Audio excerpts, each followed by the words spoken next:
domnilor, să trăiască micuțul încreștinat David Ionuț, să-i dea Dumnezeu tot binele din lume. Bine ați venit în această seară. Muzica va fi condusă de taraful Mitică Chiriță, după care vreau să facem niște hori de-astea frumoase, să ne distrăm cu toată lumea și aș vrea să fiți la sentimentul meu.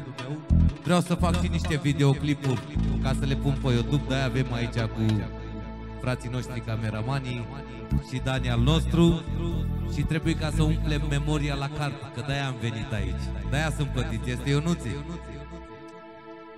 Așa că încep cu niște bluzuri frumoase, așa, la minor tata, ca să, dacă vreți să ieșiți și la dans, Doamne ajută, fraților, să ne distrăm cu toată lumea, că de-aia am venit aici, să vă dea Dumnezeu sănătate.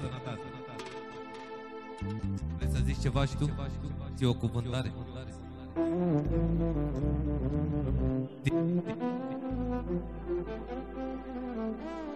Am buton aici, timid percuționistul, să-l vedeți cu toba.